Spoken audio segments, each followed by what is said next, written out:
The wonder girl of India, Miss Janvi Pawar, the most talented, youngest influencer of India. Maybe. Welcome to the Curious Bites with Sanwal. Thank you for having me.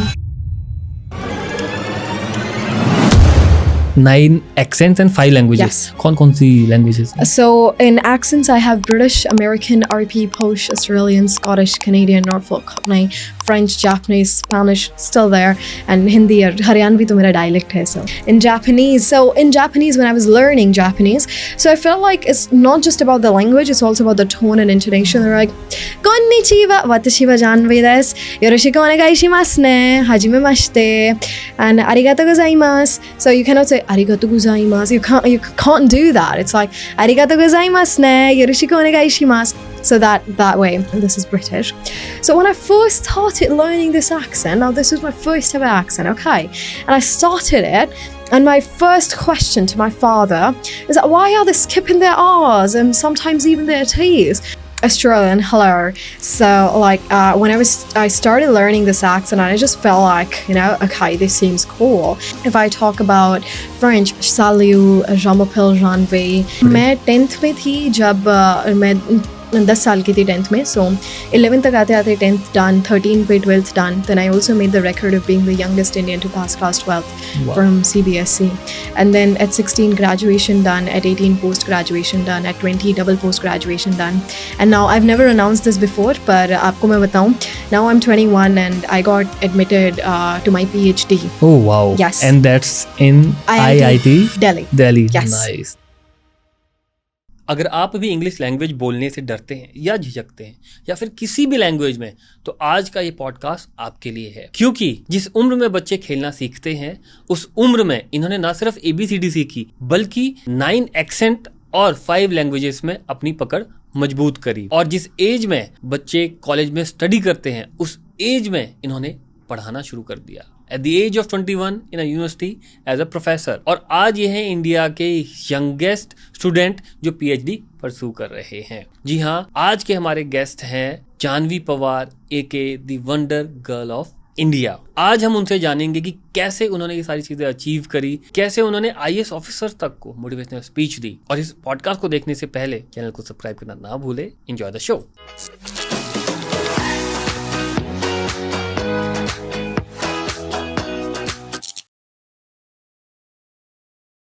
The wonder girl of India, Miss Janvi Pawar. और अगर हम कहें कि most talented, youngest influencer of India. Maybe. Welcome to the Curious Bites with Sanwal. Thank you for having me. कैसा लग रहा है आपको आज यहाँ आके? काफी अच्छा. काफी अच्छा. I like it. Yes. मुझे आपकी आवाज़ सुन के ना अभी वो कौन सा एक वर्ड ही नहीं आ रहा, शब्द भूलने की पता नहीं कौन सी एक अजीब ही बीमारी लग गई है। एक कैरेक्टर है, कोई फेमस कैरेक्टर है, जैसे आपने भी बोलना शुरू किया ना, मुझे उनकी आवाज़ आपसे। Famous character? हाँ। कौन है? इसको सोचते रहेंगे आगे। yes. हम आगे बढ़ते हैं। yes. तो कैसे हैं जानवी दी वंडर गर्ल ऑफ इंडिया, और कैसा आपको लग रहा है ये टाइटल पाके? प्रेशर फील होता है इस टाइटल से? नहीं, मज़ा आता है। ऐसे काफ़ी सारे लोग ऐसे इंट्रोड्यूस करते हैं तो ऐसा लगता है यार नाउ दिस सीम्स नाइस, पर अब ये हो गया कि अब इसको सुनने की आदत इतनी हो गई बार बार क्योंकि मुझे ये टाइटल दिया गया था व्हेन आई वाज 10 और नाउ आई एम 21, तो फिर तब से लेके आज तक मैं यही सुन रही हूँ। So now it has become a habit. कहीं पर भी जाती हूँ तो लोग यही बोलते हैं। कुछ लोग तो मेरा नाम भी सेव जानवी के नाम से नहीं करते, they just type out wonder girl and that's it. So it has become a habit, but I feel really, I won't say proud, but या हैप्पी एंड ऑनर्ड। बट कभी रिस्पॉन्सिबिलिटी नहीं फील होती? इतना बड़ा टाइटल मेरे को दिया गया, कहीं मैं बाहर जा रही हूँ, एक प्रेशर यार कि मेरे को इसको भी मैनेज करना है, देखना है। होता है, ऐसा काफ़ी बार होता है, because it's not only about study and academics and stuff like this, it's also about कि कहीं बाहर जा रही हूँ तो ढंग से बिहेव भी करना है, ढंग से लोगों के साथ बात भी करनी है, कुछ भी ऐसा नहीं बोलना है जो शायद से ऑफेंसिव हो जाए, या फिर अगर मेरा कोई पर्सनल ओपिनियन ऐसा है जो किसी कम्युनिटी को डिसरिगार्ड कर रहा है, so I have to take care of all of this things, I have to study more. तो हाँ, वो चीज़ है, क्योंकि वो बात होती है कि आप नाम बना लेते हैं पर नाम को मेंटेन रखना वो ज़्यादा डिफिकल्ट होता है। सो यस, वो वाली चीज़ पे मैं काम कर रही हूँ, so that I can maintain this. आप इतनी सारी लैंग्वेजेस को जानते हो और मतलब इतने अलग अलग एक्सेंट भी आपको आते हैं, तो आपको ऐसा फील नहीं होता कि यार मेरे को अभी और भी सीखना है, और भी लैंग्वेजेस में जानूं, अभी नंबर्स और बढ़ाऊं? इट्स फॉरएवर वाली चीज़ है ये, क्योंकि जब मैंने सीखना शुरू करा था आई वाज ओनली 4 और आज तक मैं सीख ही रही हूँ. अभी नया एक्सेंट सीखना मैंने शुरू करा, दैट्स द रशियन एक्सेंट. पता नहीं बोलते कैसी हूँ, but I try to do this. Nice.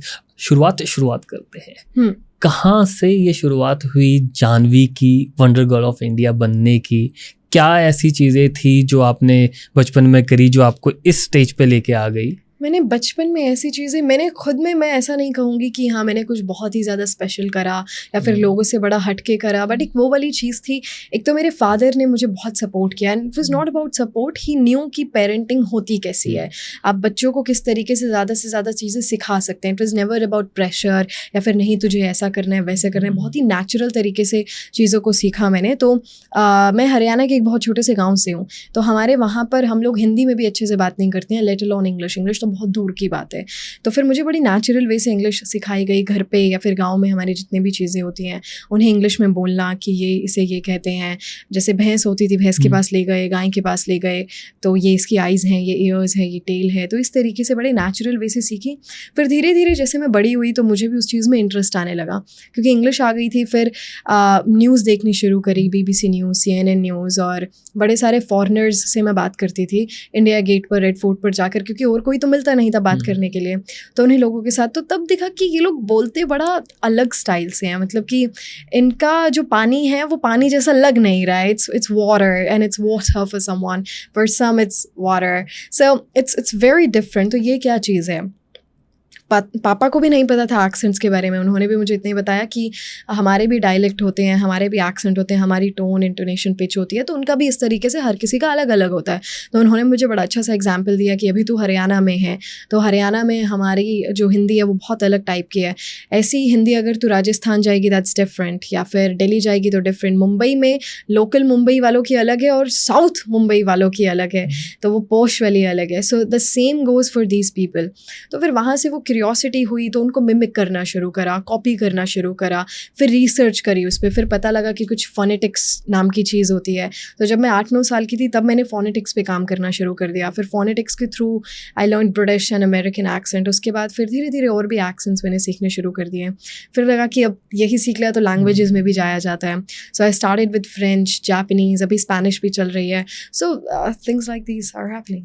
Phonetics क्या होता है जिन लोगों को नहीं पता, अगर वो जानना चाहें? एक चीज़ होती है IPA, that is the international phonetic alphabet. आप जिस तरीके से चीज़ों को प्रोनाउंस कर रहे हैं तो वो उसके बोलने को हम लिख देते हैं, तो वो फोनेटिक्स होती है. फॉर एग्जाम्पल अगर मैं बोल रही हूँ द वर्ड फादर, तो फादर में अब मैंने क्या हुआ, अब हम अगर नॉर्मल इंडियन इंग्लिश में बात करें, एक तो अब इतने सारे एक्सेंट्स बोल के क्या होता है, जब मैं इंडियन इंग्लिश बोलने की कोशिश करती हूँ तो थोड़ा सा मिक्सअप हो जाता है दूसरे एक्सेंट्स के लिए. फिर लोग कॉमेंट करते हैं तुम्हें इंडियन इंग्लिश पे शर्म आती है या something like. It's never like that, it's just that कि वो प्रैक्टिस की वजह से उसमें थोड़ा सा मिक्सअप कर देती हूँ उसे. But what happen is phonetics में क्या होता है, हम इंडियन इंग्लिश में अगर वाटर में आर को प्रोनाउंस कर रहे हैं तो हम आर को लिखेंगे फोनेटिक्स में. बट अगर अब मैं ब्रिटिश एक्सेंट में बोल रही हूँ सो आई से वाटर, तो उस वाटर में जो आर जो लास्ट का है हम उसे प्रोनाउंस नहीं कर रहे हैं, तो हम उस आर को लिखेंगे ही नहीं. सो बेसिकली आप जो प्रोनाउंस कर रहे हो सेम टू सेम उसे वैसा ही लिखना, उसे साउंड के अकॉर्डिंग. दैट वो जो चीज़ होती है वो फोनेटिक्स होती है. जैसे एक बहुत ही छोटी सी चीज़ मैं आपको बताती हूँ, जो TH साउंड होती है, TH की 2 साउंड्स होती हैं. There is the soft TH sound, there is the hard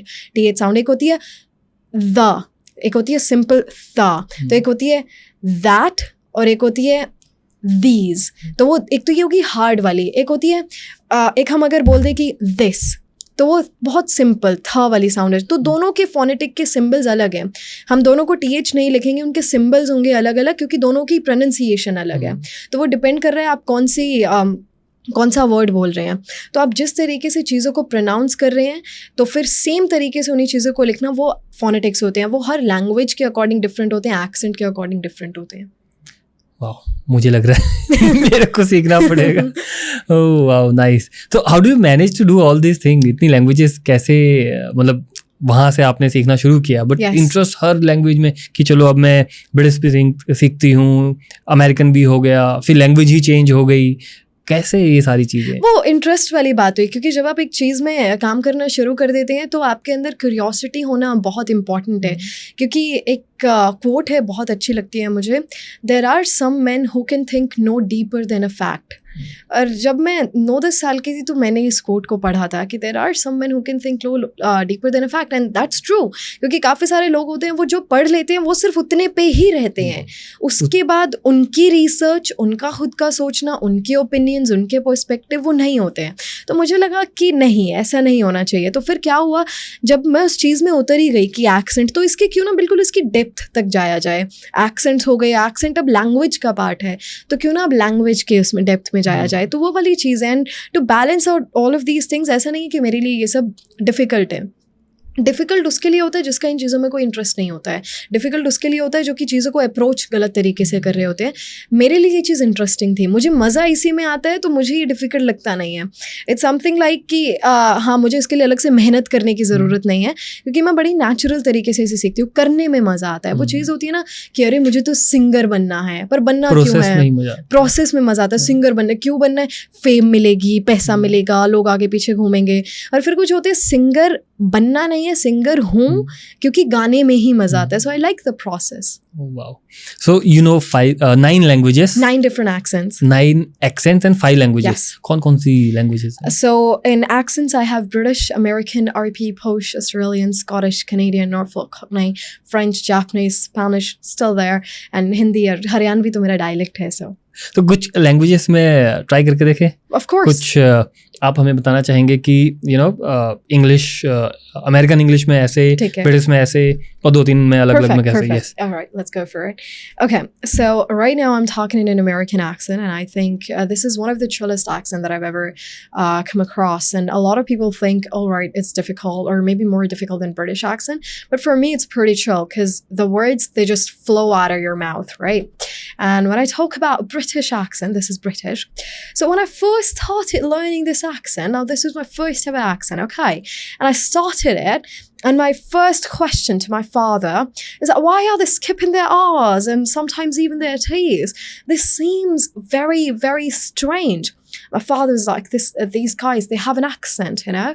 And old Indians, like Indians who used to be intelligent, they used to talk in a British accent. So somehow I started to get a hold of this Australian hello. So like when I started learning this accent, and I just felt like, okay, this seems cool, and they are just exaggerating their words, even dropping some of the words. Found it pretty cool, so I just got a hold of it in like 2 months, and that was pretty cool. If I talk about French, salut, je m'appelle Jean-Vé. And so when I was younger, I always used to say that I want to become an anchor or something. And I used to say, like in French, I used to say, and je voudrais les yeux des nouvelles. That means I want to become a news anchor. And then everybody was like, oh, you want to become a news anchor? I was like, merci. Yeah, merci beaucoup. In Japanese. So in Japanese, when I was learning Japanese, so I felt like it's not just about the language, it's also about the tone and intonation. They're like, konnichiwa, watashi wa Janvei desu. Yoroshiku onegai shimasu ne. Hajime mashite. And arigatou gozaimasu. So you cannot say arigatou gozaimasu. You can't do that. It's like arigatou gozaimasu ne, yoroshiku onegai shimasu. So that way. And for Spanish, I found this one pretty cool because of the R pronunciation. Hola, ¿cómo estás? Muchas gracias. Like first people are pronouncing their R's with that sound. So yeah, and of course I have Hindi and Haryanvi. Oh wow, मेरे को सुनने में इतना मजा आ रहा है ना. You want imagine. और जब आप ब्रिटिश एक्सेंट में बोल देते ना, मेरे मन में चला था पीकी ब्लाइंड. हाँ, वो पूरा ब्रिटिश. हाँ, वो ऐसे my name is Thomas Shelby. Okay, and I come from Birmingham. We're going back, brother. Way back. It was pretty nice. हाँ, मेरे माइंड में पूरा उसी का फ्लैशबैक चल रहा था लैंग्वेज से. तो ये सारी चीज़ें आपने सीखी, बट क्या बचपन में भी मतलब ऐसा ही था, या खेलने कूदने का मौका मिलता था या नहीं? ऐसा नहीं था कि हम बिल्कुल ही नहीं मिला, पर मैं ऐसा भी नहीं कहूँगी कि बहुत सारा मिला. इट वाज कम होता था, संडे को टाइम मिल जाता था, बाकी दिनों में नहीं मिलता था. मेरा स्केड्यूल थोड़ा सा अलग रहा है. तो जब ये मेरा स्केड्यूल रहा जब से मैं 5-6 साल की थी. मैं 6-7 साल की थी, आई वाज इन क्लास 3. तो फिर मैं सुबह सुबह ट्यूशन जाती थी, क्योंकि इंग्लिश की ट्यूशन पढ़ाने वाला कोई होता नहीं था। तो एक टीचर हमें मिली, बड़ी मुश्किलों से मिली। तो फिर वो इतना करवाती थी मुझे कि जैसे इंग्लिश में कुछ लिखवा दिया, कोई टॉपिक दे दिया, उस पर लिखवा दिया। तो उन्होंने मुझे टाइम नहीं दिया, तो हमने बोले अरे हम सुबह आ जाएंगे आपके पास, और बताओ। उन्हें पहले तो लगा कि सुबह तो कौन ही आएगा, हम मेरे पापा और मैं से आ जाएंगे, तुम बुलाओ तो एक बार। सो मैं सुबह सुबह साइकिल लेकर, सर्दियों में भी ऐसे पूरा धुंध हो रही होती थी, फॉग एवरीवेयर, तो मैं अपनी साइकिल लेकर उनके पास जाती थी सुबह एट अराउंड 5 AM, और फिर 5:30 वापस आती थी 7 के आसपास। 7:30 पे स्कूल की बस आनी होती थी। तो यूनिफॉर्म पहन के मैं जाती थी, सुबह सुबह तैयार होकर जाती थी। पापा की एक बड़ी अच्छी हैबिट थी कि बेटा ये स्कूल ट्यूशन से आने के बाद नहीं नहाना, नहा के जाना है तो अभी नहा कर जाना है। हाँ ठीक है। सो हर कोई ऐसे 4 बजे उठ रहा है। तो फिर उसके बाद आती थी, फिर स्कूल चली जाती थी। स्कूल से आने के बाद एक ट्यूशन में जाती थी। घर पे आता है सिर्फ लंच ही करना होता था मुझे। ट्यूशन गई, ट्यूशन से आने के बाद फिर एक पानीपत समालखा में, जहाँ पर जो मेरा टाउन है, समालखा से Panipat it is approximately 18 to 20 kilometres. तो फिर मैं और पापा बाइक पे डेली पानीपत जाते थे। मेरी एक टीचर है रेखा मैम, तो वो आज भी मेरे साथ हैं, आज भी वो मेरे को बहुत गाइड करती हैं। I am very very grateful to her. तो रेखा मैम बहुत बड़े बड़े बच्चों को पढ़ाती थी, IELTS, TOEFL और इन सबको। पहले तो रेखा मैम ने भी बोला कि बच्ची छोटी है ये, मेरे पापा को आप बस बिठा लेना, ये सुन लेगी, आप बिठा लेना। उन्होंने मुझे बिठाया और उन्होंने देखा कि हाँ ये कर सकती है। तो कभी कभी जब रेखा मामी बीमार होती तो मैं पढ़ा रही होती थी उन बड़े बच्चों को। So that happened. तो फिर मैं ट्यूशन जाती थी पानीपत। पापा used to wait somewhere in the park. मेरी 2 घंटे की ट्यूशन होती थी, वहाँ मैं उन बच्चों के साथ IELTS की कोचिंग ले रही हूँ and all. Then I used to come back. तो बाइक पर आते आते मैं और पापा बात करते थे कि आज पूरे दिन में क्या क्या किया। फिर वो मुझे 1.5 किलोमीटर हाईवे पे ही दौड़ाते थे। काफ़ी सारे लोग ऐसे देखते थे बच्ची को क्यों भगा रहा है, और हम दोनों देखे जा। सो हमें मज़ा आ रहा होता था, हाईवे पे रात को दौड़ रहे हैं, पापा बाइक पे, मैं साइड में। सो इस तरीके का टाइम टेबल रहता था। फिर घर जाने के बाद 8 साढ़े 8 बजे घर पे, और फिर उसके बाद अपना डिनर किया। फिर ये होता था कि रात को BBC वर्ल्ड न्यूज़ देखनी है, एक दिन CNN देखनी है, और एक दिन टाइम्स नाउ पे अर्नब गोस्वामी को सुनना। उस टाइम टाइम्स नाउ पे थे, उनसे भी मैंने बड़ी इंग्लिश सीखी। The nation wants to know, ये अपनी इंटोनेशन को इम्प्रूव करना है, पिच को हाई करना है, उनको बड़ा कॉपी करती थी मैं। तो डेली का ऐसे टाइम टेबल होता था, 40-45 मिनट्स का पूरा ऐसे प्राइम टाइम सुनकर, और फिर मैं उसको रिपीट करती थी पूरे को कि कहाँ से क्या रिपोर्टिंग हुई है, कैसे हुई है, पापा के आगे, and then I used to go to bed. तो बचपन का एक और फनी इंसिडेंट भी है जहां आपने बाल काट दिए थे किसी के। देखिए ऐसी चीज़ों को पॉडकास्ट पर लेकर नहीं आते हैं। मतलब ये होता है, ऐसा नहीं था कि हाँ मैं बहुत ही ज़्यादा सीधे वाले बच्चों में से आती थी, बट ये भी नहीं था कि बहुत ही ज़्यादा कि हाँ वो वाले काम करती है, लोग कंप्लेन करके आ रहे हैं, बट 1-2 बार हो जाता था कभी कभार। सो व्हाट हैपेंड इज़, मेरे मम्मी पापा ट्यूशन पढ़ाते हैं, तो वो ट्यूशन पढ़ा रहे थे बच्चों को, कमरे के अंदर बैठे थे। मैं अपनी ट्यूशन से वापस आई, उस दिन पानीपत नहीं जाना था, तो मैं अपनी ट्यूशन से वापस आई। तो फिर उन्हें पता नहीं लगा कि मैं ट्यूशन से आ गई, मैं बाहर ही बैठ गई। तो मैंने अपने चार्ट निकाले, कुछ ऐसा मेरा मन करा कि ड्राइंग करते हैं, अपनी सिजर्स निकाले और सारी। तो पड़ोस में एक बच्ची आ गई छोटी सी मेरे पास, वो 2-2.5 साल की थी, आके मेरे आगे बैठ गई। तो पता नहीं मेरे दिमाग में क्या आया, मुझे लगा कि इसके ना सारे बाल काट देते हैं। सो आई थॉट कि यू नो व्हाई नॉट, कुछ मुझे नहीं पता व्हाट हैपेंड, आई थॉट इसके बाल काटते हैं, आज मज़ा आएगा। तो फिर मुझे लगा इसके सारे ही बाल काटने हैं, तो कहीं से भी काटूँ, क्या ही फ़र्क पड़ता है। तो मैंने यहाँ से काट दिया, यहाँ से काट दिया। फिर पता नहीं उसे क्या हुआ, वो अंदर पापा के पास चली गई। अब उसे तो बोलना आता नहीं है, जानवी ने मेरे बाल काट दिए, और पापा उसे देख रहे, ओह तेरे बाल किसने काटे। अब उसे कहाँ बोलना आ रहा है कि वो आपकी गुड़िया बाहर ही बैठी हुई है, आपकी बेटी उसने काटे हैं। और मुझे लगा पापा तो गुस्सा हो जाएंगे, तो मैंने वापस अपना बैग टांगा, मैं वापस आई, मैं पापा मैं ट्यूशन से आ गई।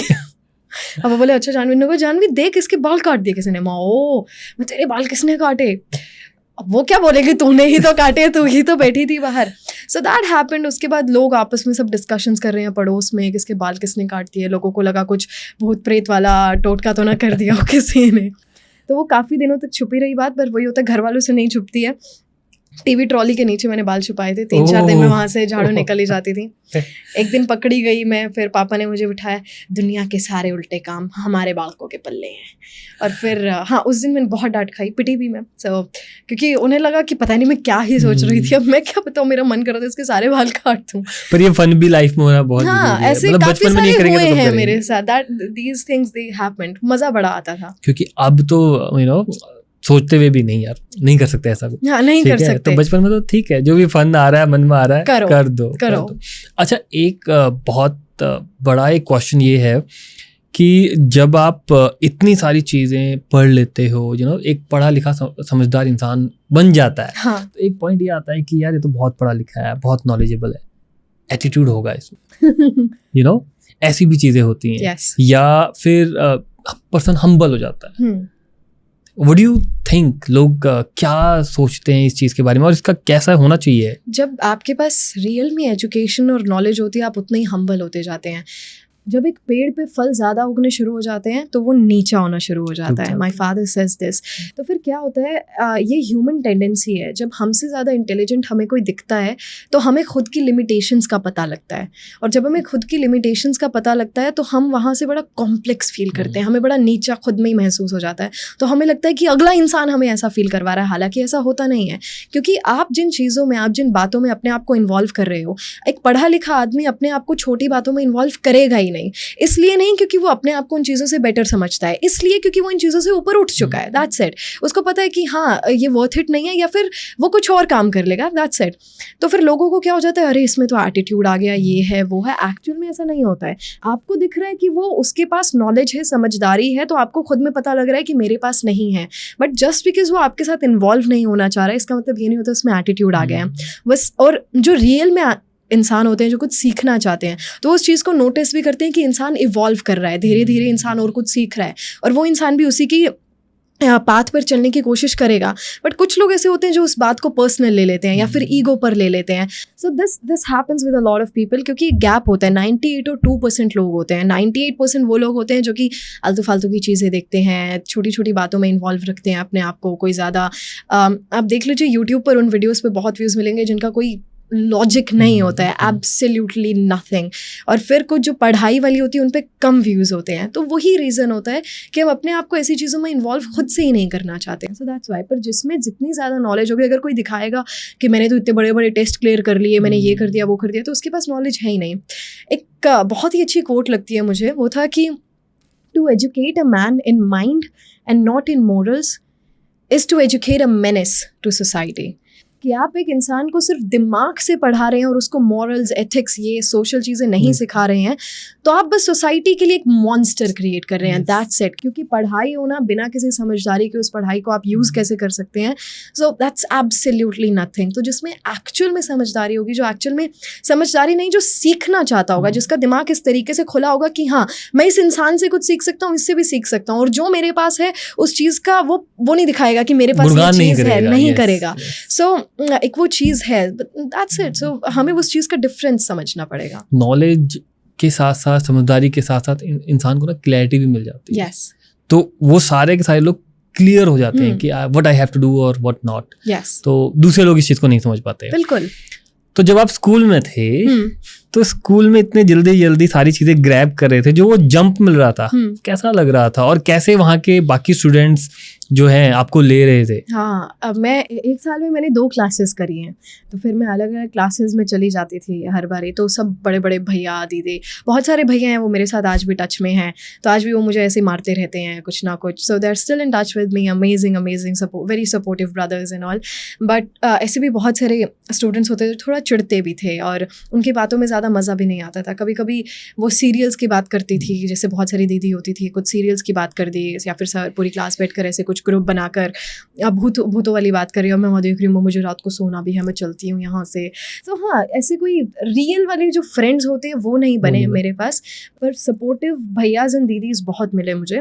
आई will definitely say that. And पर ये चीज़ है कि बच्चे मेरे साथ ज़्यादा उठना बैठना भी इतना पसंद नहीं करते थे. वही वाली चीज़ है, क्योंकि जब आपको लगता है ना कि हाँ इसको मैनेजमेंट जो है स्कूल की वो थोड़ा सा अलग से अवार्ड दे रही है, तो लोगों को लगता है कि ये इसके अंदर एटीट्यूड है, या फिर नहीं ये तो ज़्यादा पढ़ती लिखती है, ये तो ज़्यादा इंग्लिश बोलती है. But in actual you are clear कि मेरे को क्या करना है. यस, अंग्रेज बनती है. मुझे उन चीज़ों का फ़र्क बहुत कम पड़ता था. मैं अपने से ही ज़्यादा, अपने से भी क्या मतलब रखती थी कि हर किसी के साथ बोल लिया, तुम जो बोल रहे हो बोलते रहो, डजंट मैटर. तो वो वाली चीज़ थी. बट सपोर्टिव भी काफ़ी सारे थे. मतलब कि एक बारी मुझे ध्यान है, मुझे चोट लग गई थी पैर में, तो इससे एक भैया थे, मुझसे मुझे गोदी उठा के घूम रहे थे स्कूल में कि हाँ ओए जानवी तेरा गिफ्ट आएगा, ये है वो है, तो ऐसा भी था. So I like my school life, it was fine. ज़्यादा मैं जी नहीं पाई अपनी स्कूल लाइफ को. तो किस एज में आपने 10th क्लियर की और कब +2 क्लियर की एंड आगे आप बढ़े? मैं 10th में थी जब मैं 10 साल की थी 10th में. सो 11 तक आते आते 10th डन, 13 पे 12th done. Then I also made the record of being the youngest Indian to pass class 12th from CBSE. And then at 16 graduation done, at 18 post graduation done, at 20 double post graduation done. And now I've never announced this before, पर आपको मैं बताऊं, now I'm 21 and I got admitted to my PhD. Oh wow. Yes. And that's in IIT Delhi. Delhi. Yes. Nice. Congratulations. Thank you. Oh wow. See, इतना सारा कुछ इतनी कम as में आप करते जा रहे हो. एक ऐसा प्रेशर तो नहीं आपके दिमाग में कहीं अभी हल्का हल्का आ रहा है कि यार मैं तो इस लेवल पे जा रही हूँ, क्या इस लेवल का मेरे को, इस इंटेलेक्ट का मेरे को पर्सन मिलेगा कि नहीं मिलेगा? पापा की रिस्पॉन्सिबिलिटी है, खुद देखेंगे. But at the same time ये भी है कि it's not only about degrees होना या फिर बहुत सारी एकेडमिक स्टडीज़ होना और ये सब होना. आई ऑल्सो थिंक कि मतलब कि अभी तक मैं इन चीज़ों में उतरी नहीं हूँ, उतरूँगी. I will definitely tell my parents and all, definitely. But वो वाली चीज़ है कि ऐसा नहीं होना चाहिए कि हाँ अगले इंसान के पास डिग्रीज होना बहुत ज़रूरी है. पढ़ाई हो, एक समझदारी हो, I think that really matters. जो चीज़ें मेरे पास नहीं है, क्योंकि मेरे पास सब कुछ नहीं है. मेरे पास मेरे फील्ड का नॉलेज है, मेरे पास जो मैं बुक्स पढ़ती हूँ उनका नॉलेज है. ऐसी भी बहुत सारी चीज़ें हैं जिस चीज़ के बारे में मुझे नहीं पता, तो कोई इंसान मुझे उन चीज़ों के बारे में सिखा सके, I really like to be with that person. जो चीज़ें मेरे पास है मैं उसे उन चीज़ों के बारे में बता सकूं और हम एक अंडरस्टैंडिंग के साथ बात कर सकें कि you're respecting my choices, you're respecting my opinions, I am respecting yours, and we both are going to keep an open mind. एक दूसरे की बात सुनेंगे, तो वो वाली चीज़ है. It's not only about studies and all, it's also about those things. So that matters more to me. बाकी तो पापा अपने आप देखेंगे. पापा देखेंगे, हम, मेरे को टेंशन नहीं लेनी है. टेंशन नहीं लेनी है. ठीक है. तो आपको कौन सी लैंग्वेज सबसे डिफिकल्ट लगी सीखने में? सबसे डिफ़िकल्ट, आई वॉन्ट से डिफ़िकल्ट, पर जापानीज़ का क्या है, जापानीज़ में लिखने की स्क्रिप्ट्स अलग अलग हैं. मुझे फ्रेंच और स्पेनिश की आदत थी, तो उसकी इंग्लिश की ही स्क्रिप्ट है. बट जापानीज़ में 3 अलग अलग स्क्रिप्ट्स हैं और तीसरी स्क्रिप्ट तो ऐसी है लिखने की जो कि जापानीज़ लोग खुद नहीं लिख पाते हैं, वो अभी तक सीख ही रहे हैं. तो पहली थी hiragana was easy for me. फिर उसके बाद काताकाना आई. काताकाना वो वर्ड्स जो कि बाहर के वर्ड्स जापानीज़ लैंग्वेज में लिए गए हैं, तो फिर उसको काताकाना में लिखेंगे. जैसे अब मेरा नाम जानवी है, तो जानवी जापानीज़ नेम नहीं है, तो जानवी के नाम को उसे हम काताकाना में ही लिख पाएंगे. हिरागाना में कम लिखेंगे क्योंकि वो साउंड्स नहीं मिलेंगी हमें. So that's the thing. फिर कांजी क्या होती है, हिरागाना और काताकाना दोनों को मिला के, वो जब होता नहीं है जब इंसान चाइनीज़ और जापानीज़ देखते हैं कि ये क्या कीड़े मकोड़े हैं, वो कांजी होती है. मतलब कि उसमें 4 कैरेक्टर्स को इकट्ठा मिलाया होता है. और फिर वो ड्राइंग भी ऐसी होती है ना कि हाँ अगर तुमने हल्का सा भी पेन को इधर से उधर कर दिया तो वो साउंड ही कुछ और हो जाएगी, वो वर्ड कुछ और हो जाएगा. तो मैं लिखने में ज़रूर कह सकती हूँ कि लिखने में मुझे इसमें प्रैक्टिस करनी पड़ी. हिरागाना काताकाना तक ठीक था क्योंकि वो ये था ड्राइंग ही तो कर रहे हैं, अच्छा है. फिर उन ड्राइंग को मिक्स करना वो थोड़ा डिफिकल्ट हो गया. और बोलने में कौन सी लैंग्वेज सबसे डिफिकल्ट? बोलने में डिफिकल्ट तो मैं नहीं कहूँगी. अभी जो है मैं जैसे रशियन एक्सेंट सीख रही हूँ, तो फिर रशियन एक्सेंट सीख रही हूँ. तो इसमें जो है अब मेरे जितने भी एक्सेंट्स हैं मोस्टली, तो उसमें जो आर वाली प्रोनाउंसिएशन है या फिर जो टी वाली प्रोनाउंसिएशन है वो बड़ी सॉफ्ट जाती है. कुछ में थोड़ी सी हार्ड भी जाती है, बट रशियन में बहुत हार्ड जाती है. उसके लिए मुझे हल्का सा अलग से प्रैक्टिस करनी पड़ रही है. तो अब मैं यूजुअली बोलती हूँ what are you doing, what are you doing, what are you doing over there. तो मैं इस तरीके से बोलती हूँ. अब रशियन वाले व्हाट आर यू डूइंग, तो वो आर पे और ज़्यादा प्रेशर डालना, टी पे ता बोलना उसे, तो हल्का सा उस चीज़ पे मेरे ध्यान रखना पड़ता है. एक आपकी इसी बात से एक फनी अगेन इंसिडेंट, मतलब लैंग्वेज का ही, यू नो साइलेंट जो वर्ड्स होते हैं, हाँ साइलेंट क्यों होते हैं? होता है ये, है ना, बचपन में सबको होता है क्या बोले क्या नहीं बोले. Yes exactly. एक वर्ड था साम. अब साम जो है वो शुरू होता है पी से और उसकी स्पेलिंग है PSALM. मैं इसमें वर्ड रहे ही क्या गया, पापा मुझे कहते हैं साम और मैं लिख रही हूँ इसे SAAM.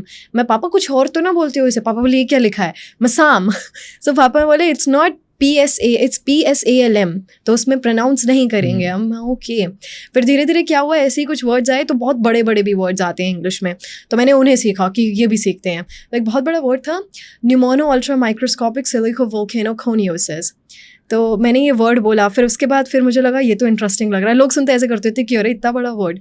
मुझे एक लड़की ने चैलेंज दिया था ये कि जानवी एक मैंने वर्ड देखा है, तुम्हें तो आता ही होगा. और मैं 8-9 साल की, मैं क्या वर्ड आ गया मुझे क्या पता. उसने ये वर्ड मुझे बोला कि ये इसकी स्पेलिंग है, और पहले तो मैं भी सोच रही हूँ कि मैं इसे कैसे बोलूँ कि दीदी मुझे तो नहीं आता है ये. मुझे लगा मैं दीदी मैं आपके पास ना 10 मिनट में कॉल बैक करती हूँ, ठीक है, एक बारी मम्मी आ गई है, Practice 10 मिनट में करती हूँ। वर्ड सीखा मैंने पूरा, उसकी स्पेलिंग देखी कि हाँ निमोनो अल्ट्रा माइक्रोस्कोपिक, मैंने वापस कॉल, एक और वर्ड साथ में सीखा, मैं इसी के जैसा एक और वर्ड बताऊँ, कहती है क्या, मैं हिपोपोटामोन्स्ट्रेसिस इक्वापिडालियोफोबिया, फिर वो कहती है ओ वाओ अच्छा अच्छा, मैं हाँ आई नो फिर उसके बाद मुझे लगा ये सीखना पड़ेगा क्योंकि लोग पूछ सकते हैं, तो फिर ऐसे करके मैंने 5-6 वर्ड्स इसके सीखे और फिर मैंने इसका प्रोनाउंसिएशन चैलेंज भी निकाल दिया, मैं जो बोलेगा वो बढ़िया है। This is the best technique, पता है मैं भी इसको यूज करता हूँ जब कोई चीज आपको नहीं आती हो ना, Yes. और आपको ऐसा लगता है यार वो इंसान कहेगा इसको ये नहीं पता, हाँ तो मैं भी यही करता हूँ। Yes. मैं ना बताता हूँ थोड़ा सा इंपॉर्टेंट बिजी हूँ एंड देन सर्च करके क्या है उस चीज को सीख के, हाँ जी अब आप पूछ रहे थे, अब बताओ। बल्कि ऐसा होता है मैं इवेंट्स पे जाती हूँ, काफी बार मुझे पता ही नहीं होता इवेंट किस चीज के बारे में है, पापा को पता होता है, पापा खुद बताना भूल जाते हैं, लेकर जाते हैं मैं पापा है किस बारे में, तो ज्यादा तो मेरे को भी नहीं पता, जाके ही पता लगेगा। अब हम वहां पर जा रहे हैं तो देख रहे, फिर वहां पे देखा कि लोग इस बारे में बोल रहे हैं, मैं ठीक है तो यही सारा मिक्स करके and I will connect it with my story and with my talks और बोल देंगे, और वो वाली भी चीज़ बड़ी है। कभी साउथ इंडियन लैंग्वेजेस का कोशिश नहीं करी? एक बारी साउथ की तो नहीं, बंगाली की कोशिश करी थी, हमारी स्ट्रीट में ही एक बंगाल से फैमिली रहती थी तो उनके साथ कोशिश करी थी, तो उस पर मैं 10 ही दिन जा पाई, फिर इंग्लिश वाली चीज़ से मैं हट गई थी थोड़ा सा क्योंकि छोटी ही थी मैं उस टाइम पे। वो लोग बल्कि कहते थे अगर जानवी को बंगाली आ गए तो हम अपनी घर की बातें कैसे करेंगे, मारे सिखा रहे हो क्या कर रहे हो। तो हाँ एक बार ही कोशिश करी थी, पर अब मैं सोच रही हूँ कि अब जैसे ही मेरे ये एक लैंग्वेज और एक्सेंट को सीखना मैं ख़त्म करती हूँ तो उसके बाद मैं इंडियन लैंग्वेजेस की साइड आऊँ। वाओ, आपने IAS ऑफिसर्स को मोटिवेशनल स्पीच दी, ठीक है, यू डिड टेड टॉक, जोश टॉक, कैसा ओवरऑल एक्सपीरियंस रहा वहाँ पे? कि IAS ऑफिसर्स को मोटिवेशनल स्पीच देने वाला तो मेरा वर्थ नहीं है, बट उन्हें एड्रेस ज़रूर मैंने करा है। यस, मैं 12 साल की थी जब मैंने उन्हें एड्रेस किया था, तो वही वाली चीज़ थी, ना मुझे पता ना पापा को पता कहाँ जा रहे हैं, बट आई थिंक ये ऐसा इवेंट था इसमें पता होना ज़रूरी था कि कहाँ जा रहे हैं। हम वहाँ गए और मैं और पापा आनंद सर जो सुपर 30 वाले हैं उन्हें बड़ा फॉलो करते थे, बड़े अच्छे लगते थे हमें वो, तो देखा तो फिर आनंद सर वहाँ पर बैठे हुए थे और उन्हें देखकर मैं पापा देखा तो पापा कह रहे हैं हाँ, पापा कह रहे हैं इनके आगे बोलना है, अच्छे से बोलना, ठीक है, मैं ठीक है। तो फिर ऐसे ही फिर मैंने स्टेज पर देखा, स्टेज पर नाम लिखा हुआ है honourable chief minister of Haryana, उस टाइम मनोहर लाल खट्टर थे हमारे चीफ मिनिस्टर, मैं ये भी आ रहे हैं, इन्होंने मुझे क्यों बुलाया है। फिर एक मीडिया वाले इंसान मेरे पास उठकर आते हैं, मेरी जैसे मीडिया के अलग अलग न्यूज़ चैनल्स पर मैं जाती हूँ तो लोग जानते होते हैं, जानवी बहुत दिनों में मिले, मैं अंकल नमस्ते, आप कैसे, बढ़िया, अच्छा आज तो इतने सारे IAS के आगे बोलोगे आप, हाँ ये सब IAS बैठे हुए हैं, मैं क्या है तो फिर मैं पापा की साइड देख रही हूँ, ये क्या मेरे को क्यों बुलाया इन लोगों ने यहाँ पे, और फिर आगे लिखा हुआ है Janvi Pawar motivational speaker, why will I motivate them. तो अब सोच रहे हैं कि जो लोग बोलेंगे वही वाला तरीका अपनाएंगे, जो लोग बोलेंगे मिक्स करके कुछ ना कुछ बोल देंगे। अच्छा नहीं हुआ ऐसा, पहला नाम मेरा था तो अब मैं सोच रही हूँ पापा यहाँ क्या बोलना है, और ऐसे जो CM सर बैठे हुए थे और वो ऐसे देख रहे हैं, ओह वो बच्ची है, अच्छा, मैं तो बड़ी उम्मीदों के साथ देख रहे हैं मुझे। पापा बोले हैं always remember that IAS are the backbone of our country, और जैसे पढ़ा भी था IAS के बारे में कि ऐसे होते हैं और कंट्री को इस तरीके से चलाते हैं, काफ़ी जगह इनका ऐसे कॉन्ट्रीब्यूशन रहता है। तो फिर उस बेसिस पे मैं गई, वो ऐसे जो वो लेक्चर स्टैंड होता है जहाँ पे खड़े होकर बोलते हैं, मैं तो 12 साल की थी, मेरी हाइट छोटी, मैं ऐसे देखती हूँ वहाँ पे, तो ऐसे CM सर बोले तुम मेरे साइड में आकर खड़ी हो जाओ, मैं अच्छा ठीक है। So I spoke for like 20 minutes.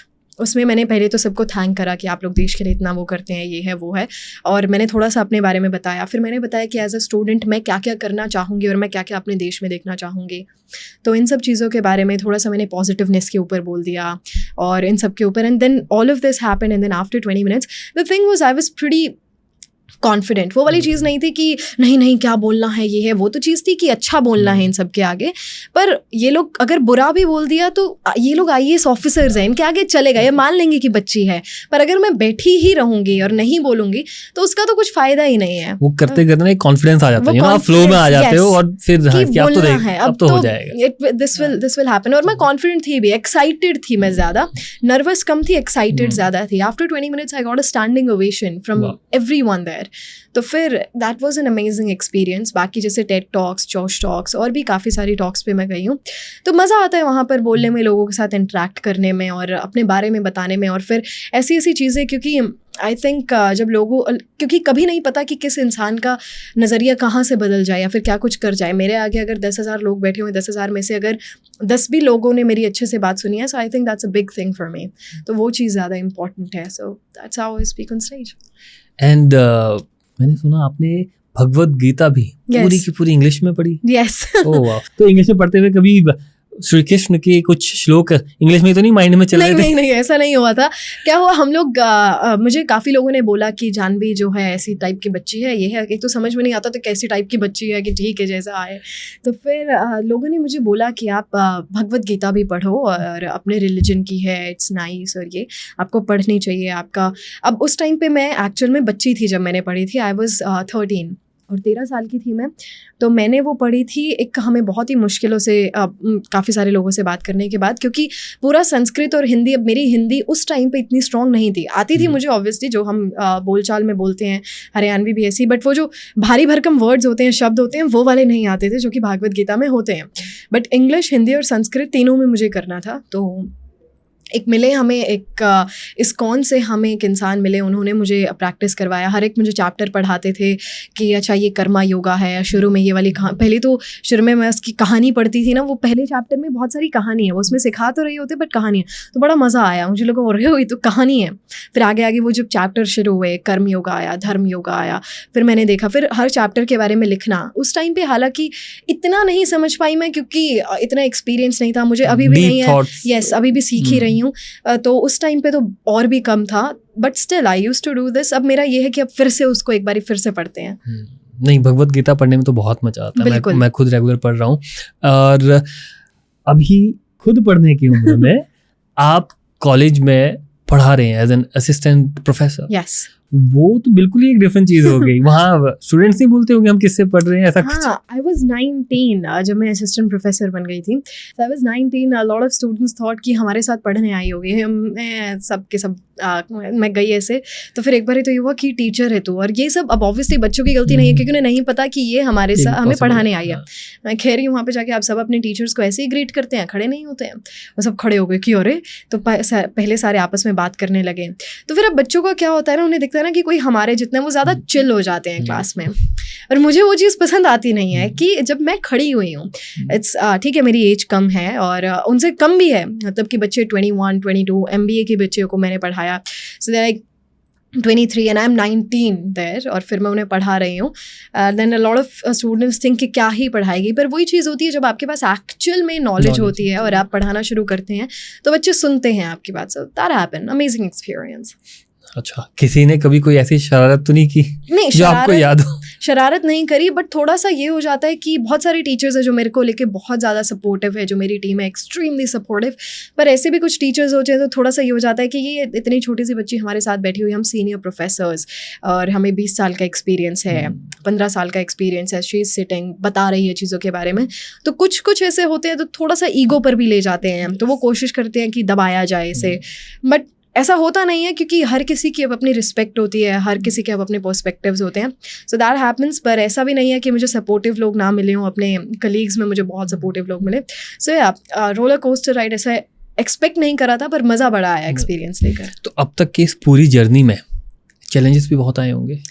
Challenges, मैं चीज़ों को चैलेंजेस का नाम ज़्यादा देती नहीं हूँ, क्योंकि ऐसा कुछ चैलेंज की, क्योंकि जब लोगों के साथ हेल्थ की कोई दिक्कत आ जाती है, फिर फाइनेंशियली बहुत ही ज़्यादा दिक्कत आ जाती है, वो चैलेंज होते हैं. बट लाइफ में आगे बढ़ने के लिए आपको एक दो चीज़ों का सामना करना पड़े.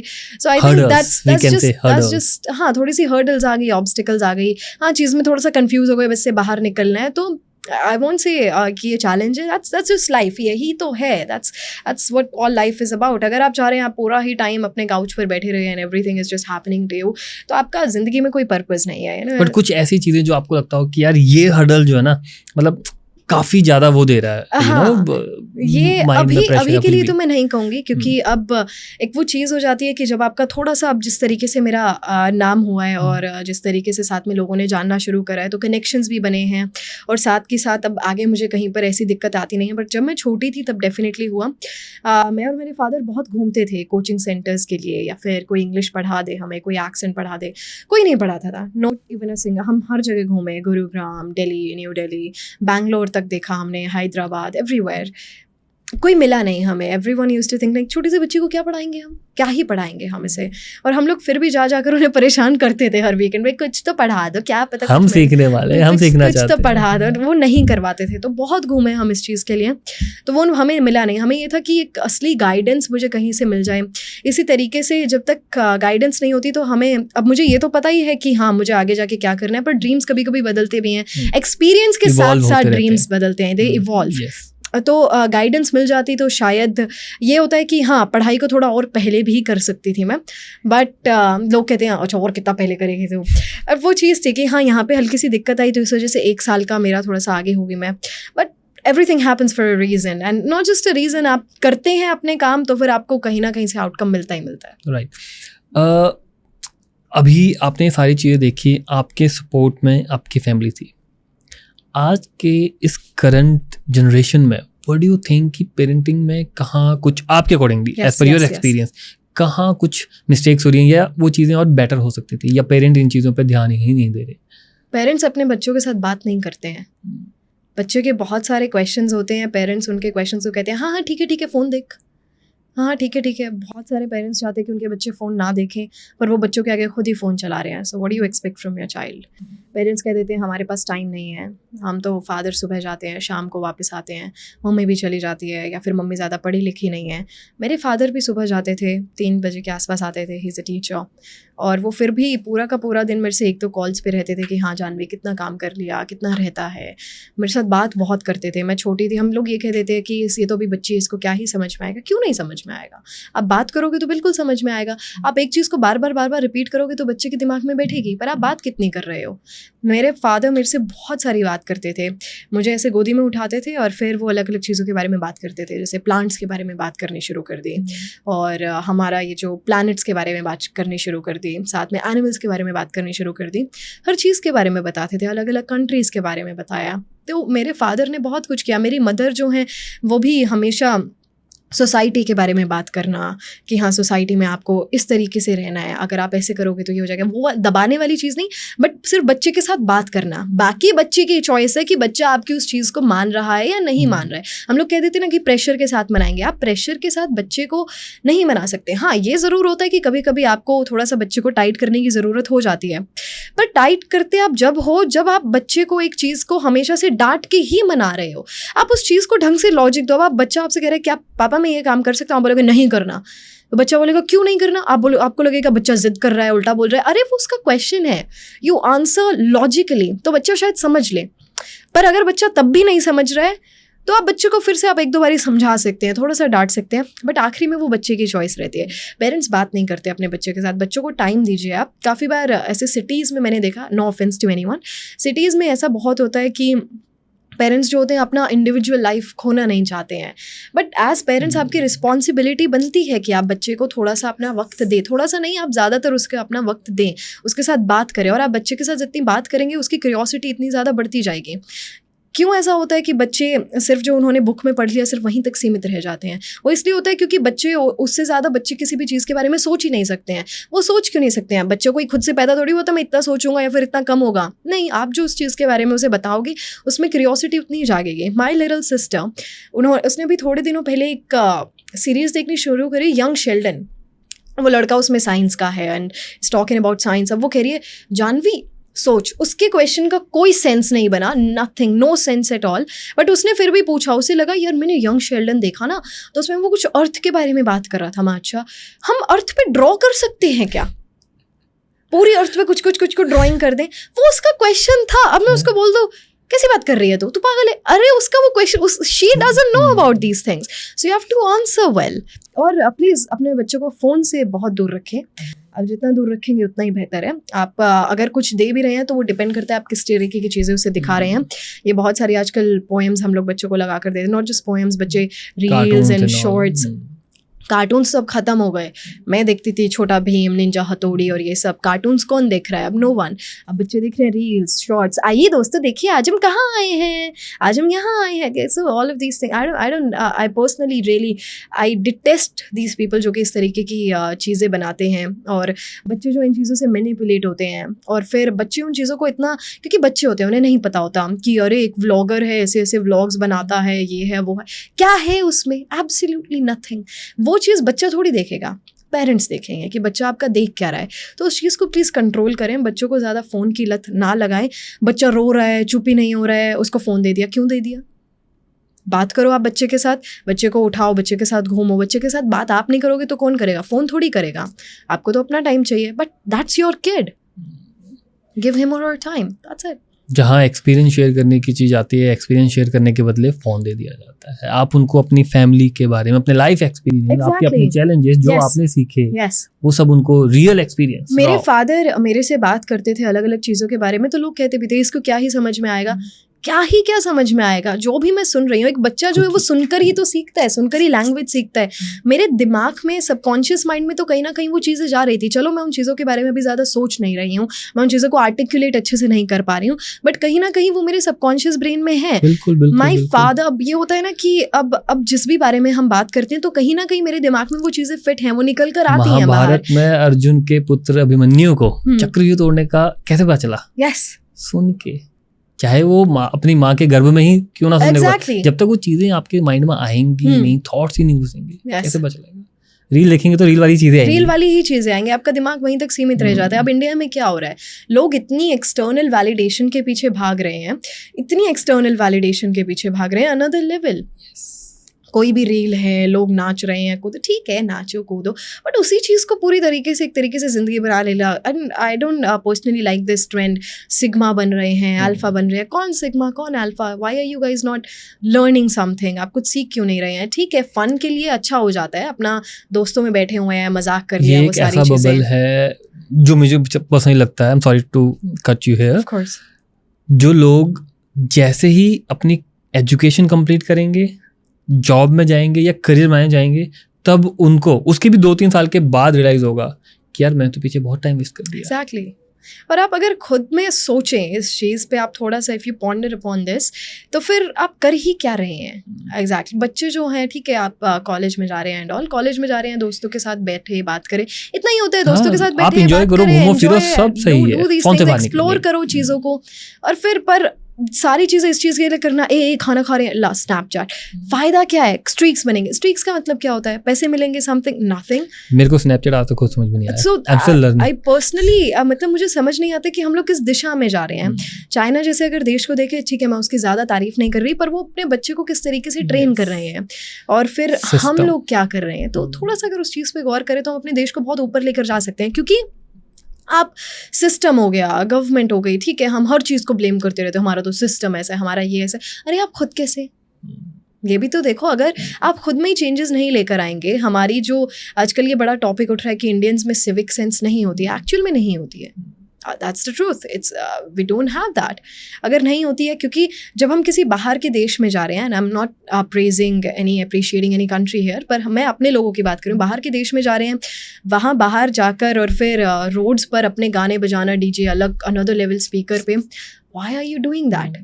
आप यहाँ पर कर रहे हैं, आपको यहाँ भी नहीं करना चाहिए वो। अगर आप किसी को उस चीज़ से परेशानी हो रही है और फिर उस चीज़ में प्राइड लाना, that's something you have to you have to think about. Agree. अच्छा, आपको BBC ने एंकरिंग के लिए भी ऑफर दिया था, I heard. Yes, when I was 14, तो मेरा एक इंटरव्यू था वहाँ पर, एक इंटरव्यू हुआ, बड़ा वायरल भी गया। I loved it, बड़ा मज़ा आया। वहाँ पर एक बहुत सीनियर एंकर थे, उनका नाम था James, and James came and he said, oh, you anchor? And I said, yeah. Can you show it a little bit? So I said, good afternoon, you're watching BBC, I'm John Way, and today's news headlines, and this and that. I did that. And after that, he said, you know, you're always welcome here. Like, if you ever want to join BBC, you're always welcome here as an anchor. You can always come here. I was like, अभी तो बच्चे हैं, आते हैं, ज़रूर आते हैं. Wow, nice. अच्छा, अगर मुझे अपनी कम्युनिकेशन स्किल इम्प्रूव करनी है, और एक्सेंट इम्प्रूव करनी हो कि कैसे प्रॉपरली बोला जाता है, कहाँ सीखे, कैसे सीखे, how do I improve my self? हाँ, आपको सुनने की ज़्यादा से ज़्यादा ज़रूरत है। अगर आपको अपनी स्पीकिंग में इम्प्रूवमेंट लेकर आनी है तो आपकी लिसनिंग बहुत स्ट्रॉन्ग होनी चाहिए। और लिसनिंग सिर्फ ऐसे ही नहीं कि हाँ सुन रहे हैं, सुनने पे आपको ध्यान देना पड़ेगा कि वो किस वर्ड को किस तरीके से बोल रहे हैं। मेरी प्रैक्टिस कुछ ऐसी हो गई थी, जैसे मैं BBC या फिर CNN न्यूज़ देखती थी, मैं उसे 1 या फिर 2 बहुत मिनिमल वॉल्यूम पे सुनती थी ताकि मैं उनके लिप्स मूवमेंट को देख सकूँ कि how are they moving their lips when they are pronouncing a word और when they are pronouncing a letter. तो फिर उस तरीके से आपको भी सुनना पड़ेगा। जैसे कि आपने किसी टीचर को सुना या फिर किसी भी नेटिव स्पीकर को सुना इंग्लिश के, जिस भी लैंग्वेज की प्रोनाउंसिएशन आपको इम्प्रूव करनी है, तो आप जितना ज़्यादा सुनेंगे उतनी ही ज़्यादा आपकी स्पीकिंग इम्प्रूव होगी। उस पर ध्यान देना, उसको मिमिक करना। हम लोग ये कह देते हैं मिमिकिंग से क्या ही होता है, मिमिकिंग से बहुत कुछ होता है। आपकी टंग उन चीज़ों से फेमिलियर होती जाती है। आप जितना ज़्यादा बोलेंगे, वो एक चीज़ है कि पर आप जब तक बोलेंगे नहीं तब तक आप इम्प्रूव नहीं कर पाएंगे। Because if you just know how to swim, you still haven't gone under water.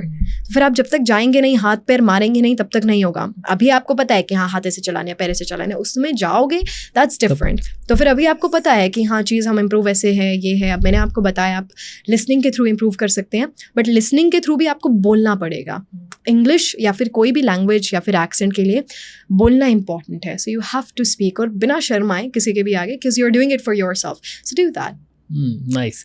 अच्छा, एक ना बहुत मीम तो नहीं, एक वीडियो बहुत वायरल हुई थी। मैं चाहूँगा आप उसको 3-4 लैंग्वेज में अगर कर सकें।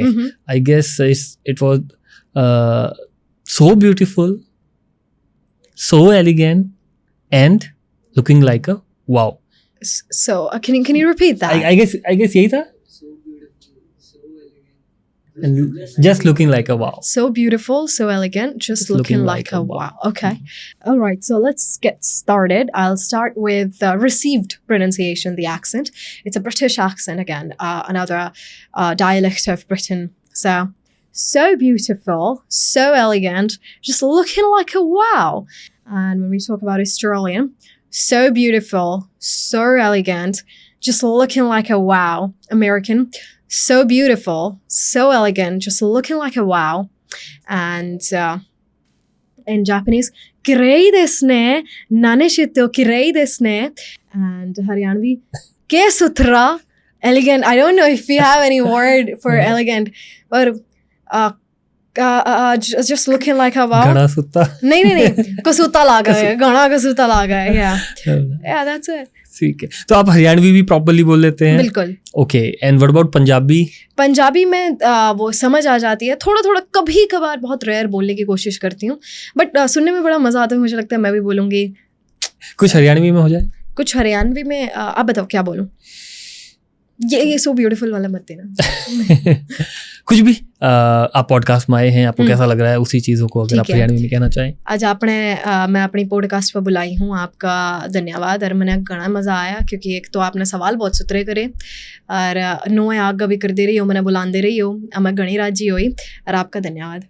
वाह, थैंक यू। एंड अगर आपको मूवीज की तरफ से कभी ऑफर नहीं आया डबिंग के लिए? कुछ आया है। Okay, that happened. किसी ने ये भी बोला था कि जानवी के ऊपर ही एक शॉर्ट फिल्म और मूवी बना देते हैं, फादर का रोल होगा एंड दिस करे, जानवी आप ही अपनी मूवी में एक्टिंग करोगी। मैं व्हाई, किसी अच्छी एक्ट्रेस को लेकर आओ। और मुझे लगा मैं शायद मेरा नाम इतना भी ना हो कि कोई ऐसा आए। सो या दैट हैपेंड। डबिंग के लिए आए हैं मेरे पास, बट अभी वो वाली चीज़ नहीं है, मन नहीं कर रहा है अभी उन चीज़ों पे। थोड़ा सा ये है कि पढ़ाई भी एक बारी पूरी हो जाए, फिर आते हैं इस चीज़ में, फिर करते हैं कुछ। नहीं, हो सकता है बहुत जल्दी, क्या पता आपके ऊपर मूवी आ ही जाए, बिकॉज जितनी आपकी अचीवमेंट्स हैं इस एज में, बहुत कम लोग उस चीज़ को अचीव कर पाते हैं, बहुत कम लोग उसकी तरफ ध्यान दे पाते हैं, और अगेन क्लैरिटी होना भी बहुत कम लोगों के पास ही होता है। मैं एक आखिरी आपसे सवाल पूछना चाहूँगा पॉडकास्ट एंड करने से पहले। आज की यंग जनरेशन को the wonder girl of India क्या कहना चाहेगी कि क्या करें जिससे वो एक अच्छे करियर की तरफ आगे बढ़ सकें? देखिए, आपका जो ड्रीम है, जो आपका गोल है, आप उसे कभी भी ऐसे फाइनलाइज नहीं कर सकते। फाइनलाइज का मतलब मैं ऐसे क्यों कह रही हूँ, क्योंकि कुछ बच्चे होते हैं जो कि बचपन से कहते हैं मुझे इंजीनियर बनना है, डॉक्टर बनना है, एरोस्पेस इंजीनियरिंग में जाना है, सम थिंग्स लाइक दीज। पर फिर क्या होता है, आपके जैसे जैसे एक्सपीरियंसेस बढ़ते रहते हैं, आपके ड्रीम्स चेंज होते रहते हैं, इवॉल्व होते रहते हैं। मेरा भी कभी मन करता था कि हाई कोर्ट के जज बनेंगे, मुझे पता नहीं था सुप्रीम ऊपर होता है उस टाइम पे, फिर मुझे लगा सुप्रीम कोर्ट के जज बनेंगे, फिर लगा IAS ऑफिसर बनेंगे, फिर लगा एंकरिंग करेंगे क्योंकि मज़ा बड़ा आता है, न्यूज़ एंकरिंग करेंगे, फिर लगा कि नहीं IAS ही ठीक है, फिर उसके बाद तो इस तरीके से ड्रीम्स दे इवॉल्व। पर एक चीज़ होना आपके पास, आप अपना दिमाग हमेशा खुला रखिए, कभी भी अपने आप को एक चीज़ से लिमिट मत करो कि हाँ मेरा ये फील्ड है तो इसी चीज़ में लिमिट रख लिया आपने आपको। Always keep an open mind. एक समझदार इंसान की ये बहुत अच्छी निशानी होती है, उनका माइंड हमेशा ओपन रहेगा चीज़ों से, पर्सपेक्टिव से। कोई अगर आपको कोई चीज़ सिखा रहा है तो ये मत सोचना, क्योंकि आपके दिमाग में ऑलरेडी ऐसी चीज़ें बहुत डीपली एम्बेडेड होती हैं कि हम कुछ नई चीज़ सुन ही नहीं पाते हैं। तो शायद आपके साथ भी ऐसा हो सकता है, हमारे पास ये होता है कि आपके टीचर्स आपको कितना भी कह ले बच्चों पढ़ो पढ़ो पढ़ो, आपके दिमाग में पर एक लेयर बनी हुई है, क्या ही करना है, मज़े करते हैं ना, ये है ना, अभी तो बहुत टाइम है। तो आपको बहुत लेट रियलाइज़ होता है चीज़ों का। तो वो वाला काम मत होने दो, क्योंकि अपने दिमाग को आप जितना खुला रखोगे आप उतना ही सीख पाओगे। और एक फील्ड से अपने आप को लिमिट मत करो कि मेरा तो फील्ड ही ह्यूमैनिटीज़ का है तो ह्यूमैनिटीज़ तक ही रहना है। क्यों रहना है? अगर आपको कहीं और से कुछ भी और भी सीखने को मिल रहा है तो सीखो, वाई नॉट। अगर अपॉर्चुनिटी आ रही है सो वाई नॉट। अब मैं इंग्लिश की स्टूडेंट हूँ, लिटरेचर, एक्सेंट, लिंग्विस्टिक्स, ये सारे मेरे फील्ड हैं। बट इसी के साथ साथ मेरा एक दिन ऐसे ही हुआ कि साइकोलॉजी भी करी जाती है, तो कुछ स्टूडेंट्स को देखा, एक दो साइकोलॉजिस्ट को देखा, मुझे लगा वाई नॉट। तो अगर उस टाइम पे मेरा ये होता है अरे अपना तो फील्ड ही नहीं है, थोड़ा सा इंटरेस्ट आया तो मैंने MA कर ली एक और। फिर मुझे लगा कि अब इंग्लिश पढ़ानी ही है तो अपने पास ये तो नहीं, ये ऊपर ऊपर की बातें नहीं कर रही ना कि हाँ इंग्लिश पढ़ा रहे हैं, कुछ पास में भी तो हो, कोई डिग्री हो या फिर कुछ ऐसा हो। तो मैंने एक पोस्ट ग्रेजुएशन एक और करी, फिर मैंने teaching English to speakers of other languages. उसके अलावा फिर मुझे लगा मुझे IELTS का कुछ करना है, तो IELTS की भी मैं ट्रेनिंग देती हूँ स्टूडेंट्स को। तो अब मेरे अंदर थोड़ा सा ये हुआ कि नहीं, ऐसा नहीं होना चाहिए कि हाँ मैंने कुछ IELTS का मतलब ठीक है मैंने खुद करी, मेरे बहुत अच्छा स्कोर आया, बहुत अच्छा बैंड आया, बट अब मैं लोगों को पढ़ा रही हूँ। सिर्फ एक वो चीज़ नहीं, बट कुछ प्रोफेशनल भी हो। तो मैंने IDPC में सर्टिफाई हो गई एज एन IELTS ट्रेनर। तो आप करते रहिए चीज़ों को, आपको जहाँ से भी जो मिल रहा है बस सीख लीजिए, कर लीजिए, और फिर उसके साथ साथ आपके रास्ते अपने आप खुलते जाएंगे। और हाँ, ये चीज़ ज़रूरी है, हम लोग वैसे कह देते हैं कि हाँ फालतू आप किसी चीज़ का प्रेशर मत लो, ये मत लो, वो मत लो। प्रेशर मत लो, पर अपनी चीज़ों में क्लैरिटी रखो कि हाँ जो रियलिस्टिक है उस चीज़ पे रहो, रियलिस्टिक रहो, अनरियलिस्टिक मत रहो कि हाँ ये प्रेशर लेके क्या ही हो जाएगा, एग्ज़ाम ही तो है, छोड़ो ना। एग्ज़ाम ही तो नहीं है, एग्ज़ाम है, रिमेंबर दैट। हम लोग कह देते हैं एग्ज़ाम ही तो है, नहीं, एग्ज़ाम है। So remember that, be realistic and chill, have fun. दिमाग को खुला रखोगे आप उतना ही मज़ा भी ले पाओगे ज़िंदगी का। अपने फ्रेंड सर्कल को, फ्रेंड्स को बहुत वाइजली चूज़ करो, वेरी इंपॉर्टेंट, क्योंकि your friends they define you. मेरे फादर एक बहुत अच्छा एग्जाम्पल देते हैं कि तुम एक घोड़े को जो है एक ऐसे ही एक पूरा का पूरा एक मैदान है, और मैदान में अलग अलग जगह पर अलग अलग जानवर बैठे हुए हैं। एक जगह पर घोड़े हैं, जिराफ हैं, और कहीं पर गाय हैं। तो फिर हर कोई अब अपने झुंड के पास ही जाएगा। यही इंसान का होता है, आपके दिमाग में जो होता है आप उसी टाइप के इंसान के पास जाते हैं। पर अगर आप जो भी दिमाग में ओपिनियंस आपके हैं, आप किसी और ग्रुप के पास जा रहे हैं तो आपको शायद और ओपिनियंस मिले वहाँ से। और अगर आपको लग रहा है these are not worth your time, तो निकल लो वहाँ से, उसी टाइम पे वहाँ से निकलो। लोगों के साथ हाई हेलो हर किसी के साथ रखो, क्योंकि हर कोई ना कोई आपके कहीं ना कहीं पे काम आ सकता है, आप कहीं ना कहीं से कुछ ना कुछ सीख सकते हैं।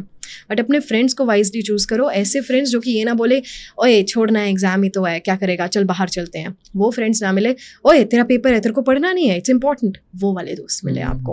और जब आपको उनकी बातों का बुरा ना लगे तो आप भी एक सच्चे फ्रेंड है, मतलब कि फिर आप भी एक अच्छे इंसान है। So that's it, that's all I have to से।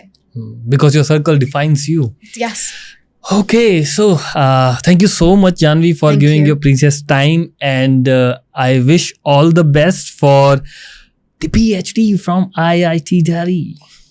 Thank Very you. excited for this though. Thank you very much for having me. Thank you.